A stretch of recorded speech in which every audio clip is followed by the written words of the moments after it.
So let's start.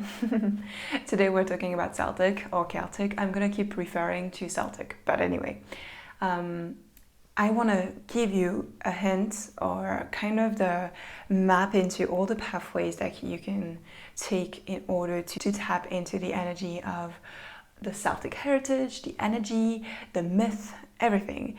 And I'm gonna just introduce myself a little bit here and have a little bit of a disclaimer.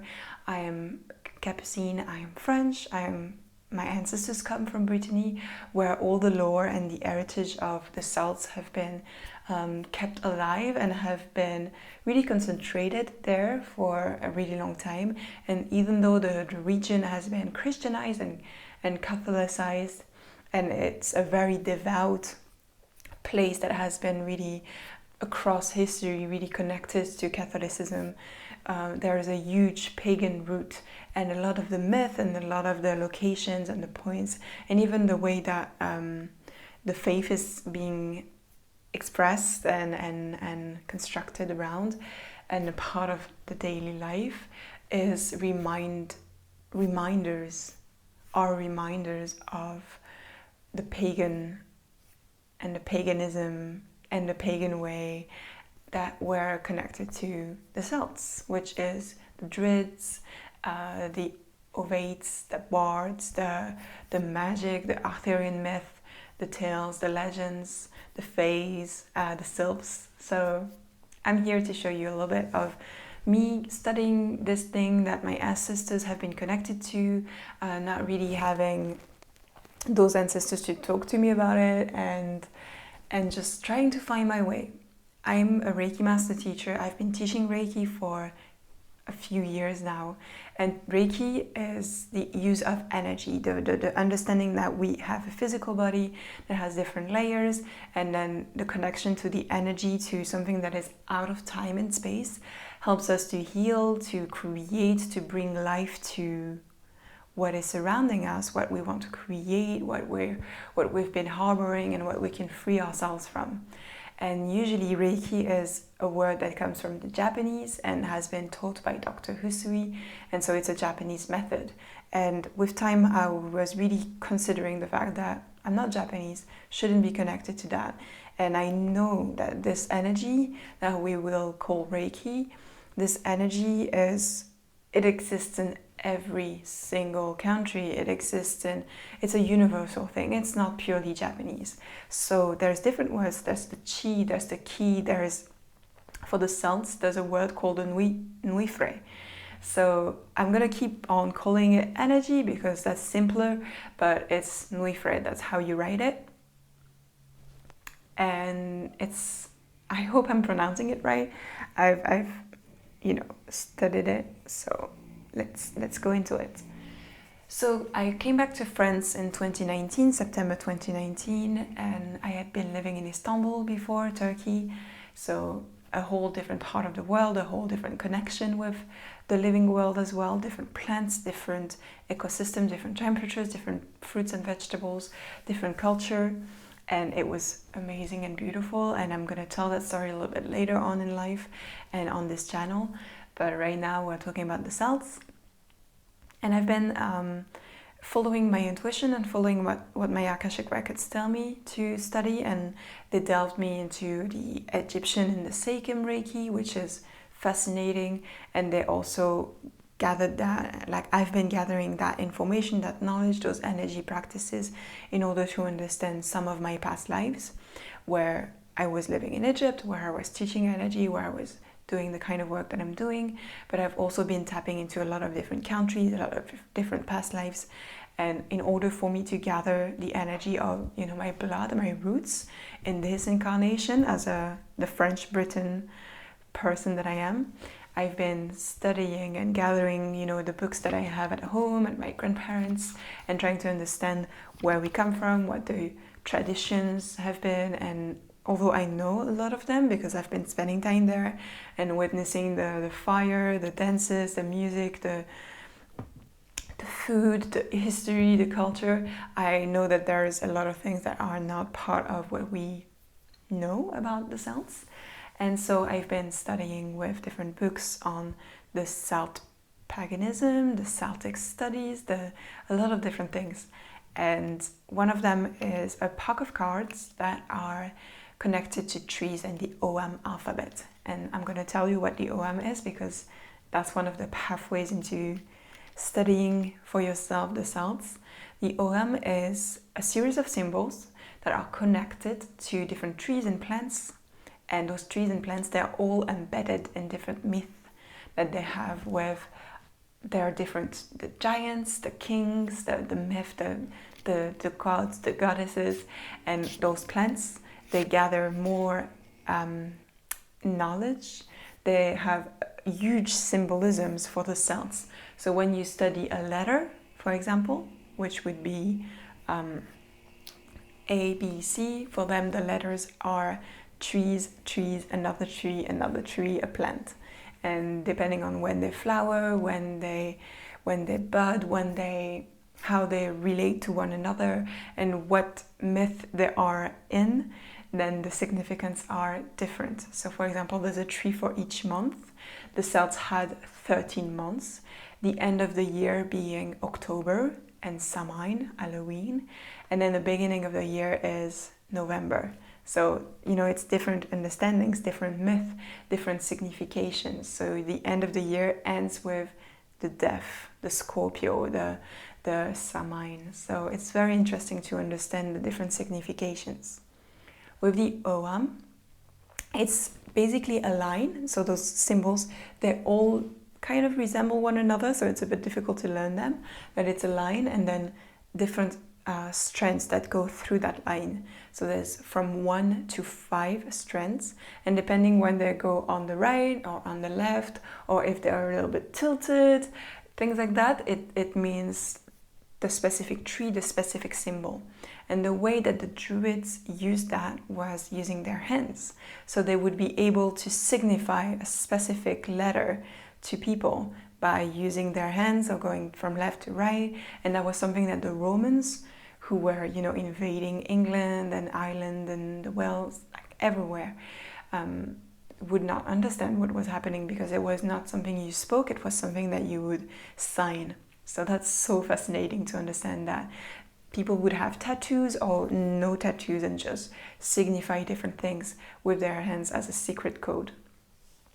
And those codes are still alive because we still have the Ogham, where it's 20 symbols, or 25 if you add something called the full theta, which is 5 added plants.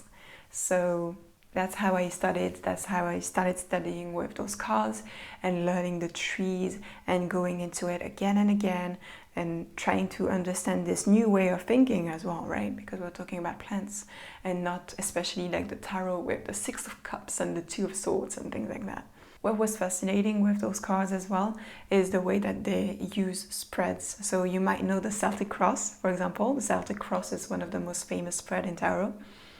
With that deck, it's a deck of 25 cards and they have different spreads. And the way that they are shaped is, for example, we cast in a circle and then another circle and then another circle, and the way that they enter the different cardinal positions, north, south, east, west, and the center, means different things. So it's also a different way of thinking. What has been transpiring, what is the link between everything, what is the soul of the message, and then what is happening at the present, and then what is happening, what will be the path that you take in the future. I think it's been fascinating, and I'm excited to talk to you a little bit more about it in the future. So, subscribe and like this video if you liked it. And if you want to have this kind of explanation and deep dive into a spread, leave it in the comments so that I know who's interested and I consider spending time doing that. I also studied Celtic Reiki with my teacher, who is Louise Tilsley, who has been doing a lot of ASMR and meditation videos on YouTube. I highly encourage you to go and check them out because they're so relaxing, so calming, so wonderful. And I've been studying one-on-one with her with the Celtic Reiki, so the gathering of different energy points that are more connected to Tai Chi and Qigong, and understanding the different meditation, the different myth.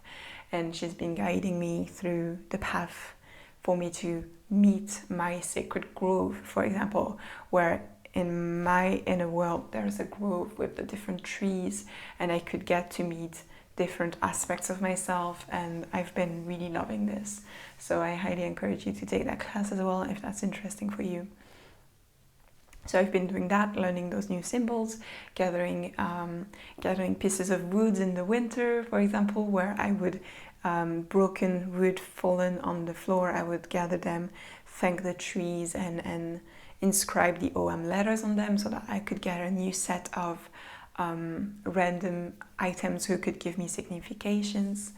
I studied all of this during the winter, which is when the trees lose their leaves and they are repairing and re-nourishing their connection with the earth before they start flowering and having leaves bud and things like that. So it's been like very intense studying for a season that didn't have what I needed, and which made the discovery of my new abilities so wonderful, because when it started to be spring again, I started seeing my psychic gifts open in new ways, because I was so connected to trees, because I had been doing the work. So for example, I've been going to the forest in the dead of winter, in the cold, with no leaves, just branches and trunks, and I've been singing light language to trees. I've been connecting with them. I've been seeing the insects that would be there, the birds, and really connected to those essence.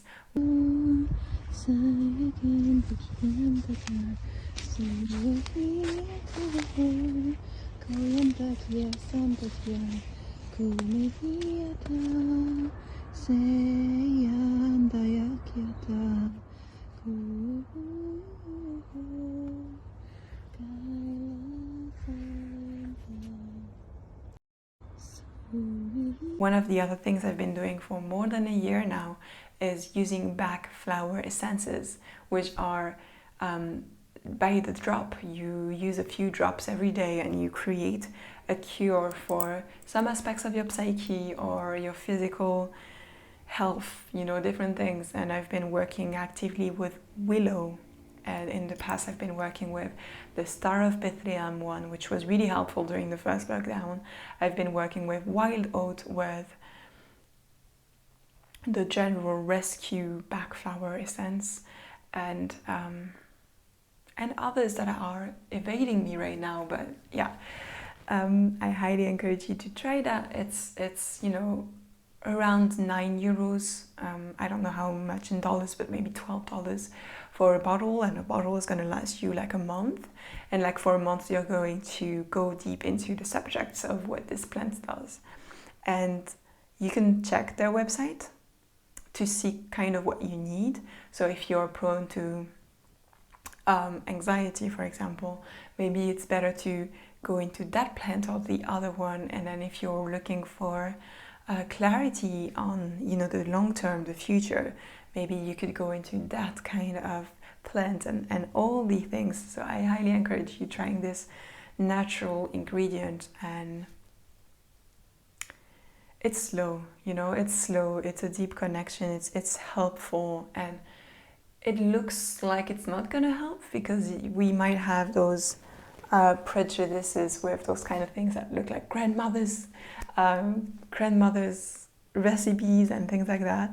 So you might think, yeah, this is a little thing, but the power, the strength, the efficacy of that plant, of whichever plant, of that connection that you create a ritual around those 3 drops that you're gonna put under your tongue and keep in your mouth for 2 minutes. And then you can't do anything, right? You can't drink, you can't speak, you just have to keep those little drops staying and creating a connection with your nervous system and your whole being.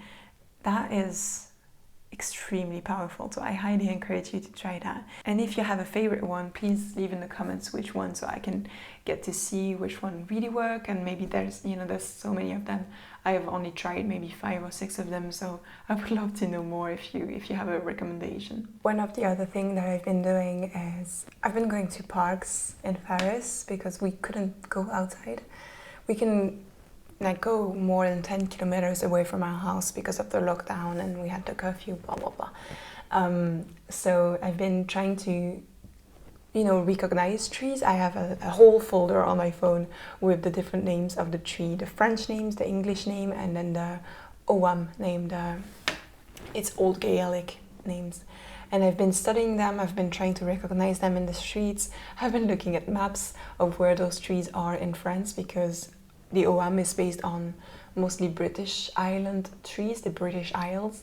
So we don't have all of them in France, obviously. And it's been very interesting to, go to a church courtyard and see a yew tree, which is not something that you would see everywhere, but you would see them a lot in England. So to recognize the yew tree and be like, yes, oh cool, nice, nice, okay, so there's a yew tree here, and then getting to meet them, getting connected with their trunk, with the touch, with the connection.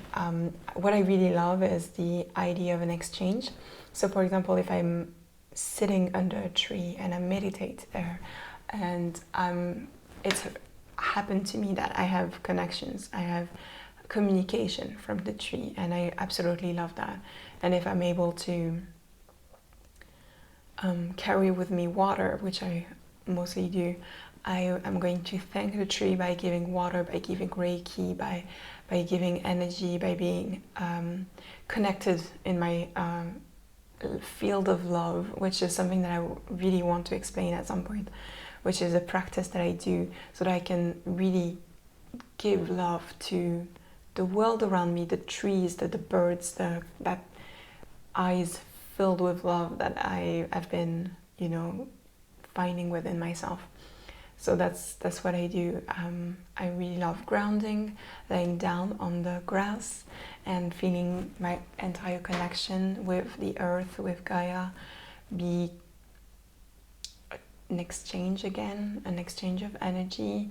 And I'm gonna remove my shoes, remove my socks if the weather permits it, and really connect with what's happening around me, and do nothing else than just connect and thank and give water and give of myself, and open my palms, touch the ground, and really, really give it my love. Not that I'm saving or like healing, but more than I'm connecting, and just like witnessing, giving attention to the reality that is around me, the insects, the grass, the earth, the worms. I love that. That's just what I do. So that's also a pathway, really connecting with the earth, grounding with your feet, with your hands, with your knees, with your hips, right? The sacrum, your root, and connecting there. There's also a huge connection to rivers, to the water.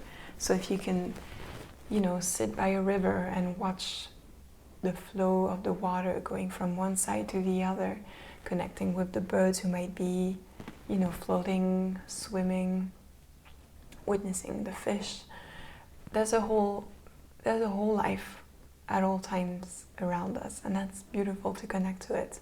And then you might witness your own inner life as well, the own flow of your blood river, the breath, the air coming into your lungs, the nervous system connecting with all the parts of your body, giving information, or inflammation, which happens to me right now. But there's a whole connection with the muscles moving and the spine aligning, and everything is just so beautiful at all times. So that's also one of the pathways. And there's the myth. The myths are very important. You can get to read them, hear them being spoken out loud, which is a tradition. Everything was an oral tradition. The myths were not especially written. We actually have a few of them, but we don't know much because they didn't write. And I'm going to tell you something which might be open to controversy, but I've been working with my past lives as a Druid, And I was more of a medicine woman, a doctor in the time of Jesus, but in Wales. And I knew exactly what to do with plants and how to create mandalas with leaves, with holding the leaves and with doing specific things in the sun. With cloth as well, cloth and bandages, and using them as energy grids in order to heal others.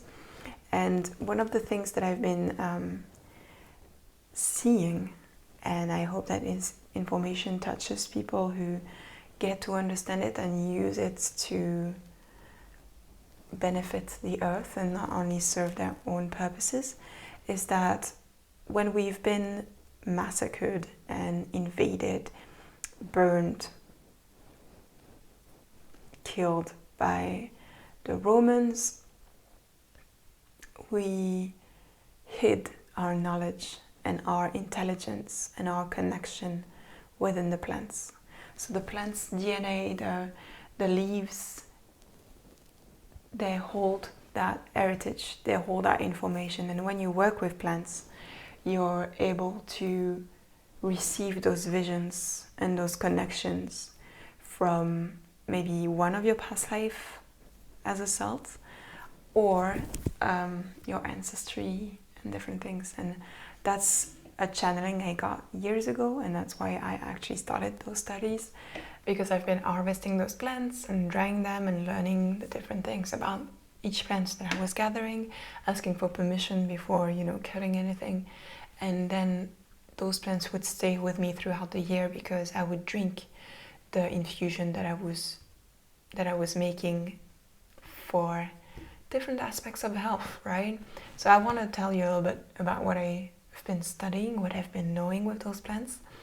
So first, when you want to make an infusion, it has to be a few hours. It's not just like a tea bag. It's not that 2-3 minutes and then you remove it.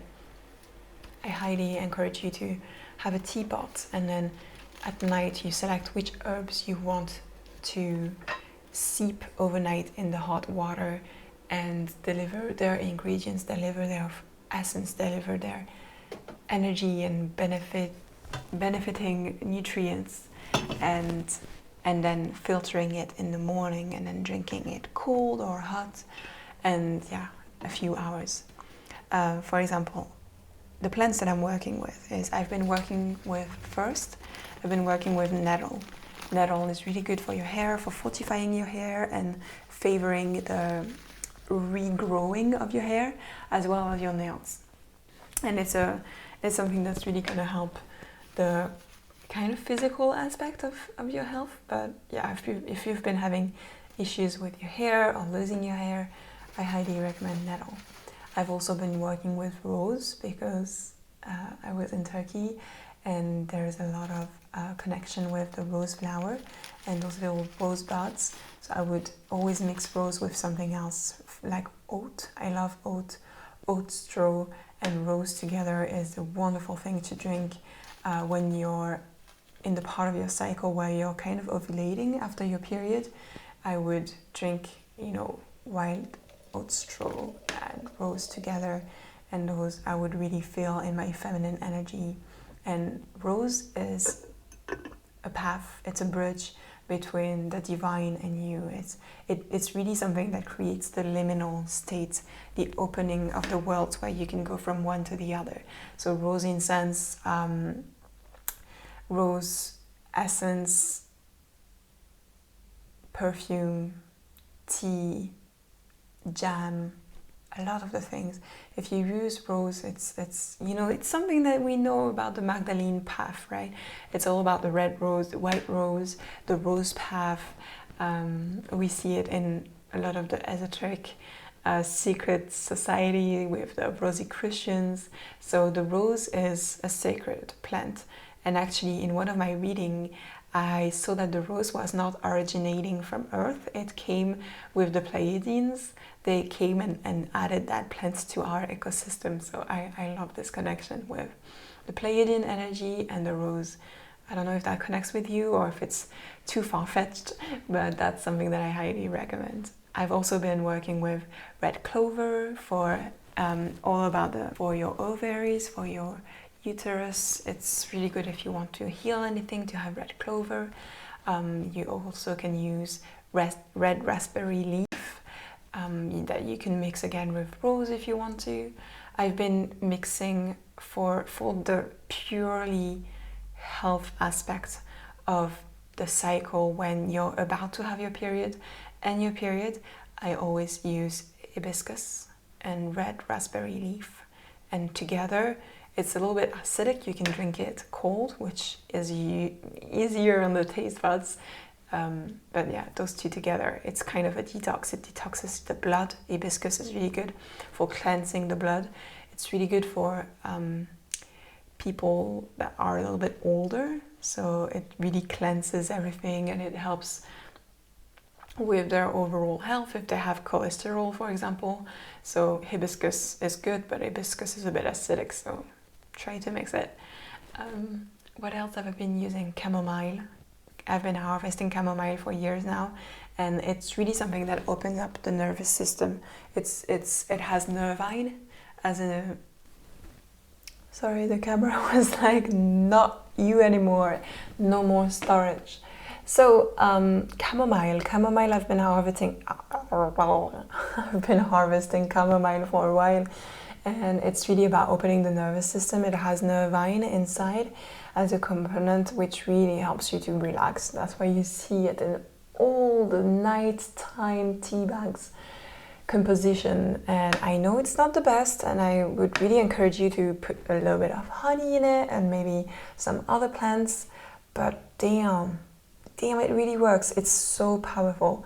And if you have, hypersensitivity, if you're really prone to feeling triggered by little things like light and sounds, but they are understood by your nervous system as something really big, I really encourage you drinking chamomile, and you can drink it throughout the day. It will not make you sleepy. It will just open up your nervous system. So I'll come back in the next video with other plants, because right now I'm not at home, so I can't really skim through my little things and remember everything that I'm using. But yeah, those are really good way to start.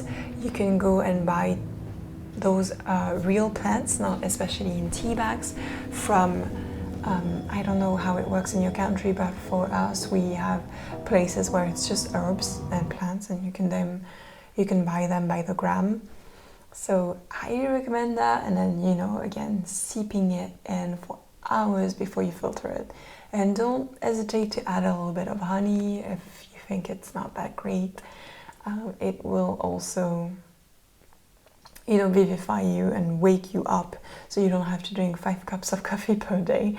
So yeah, I'm going to stop that video. I'm going to stop that video because, yeah, see you in the next one. Like and subscribe, and see you next time.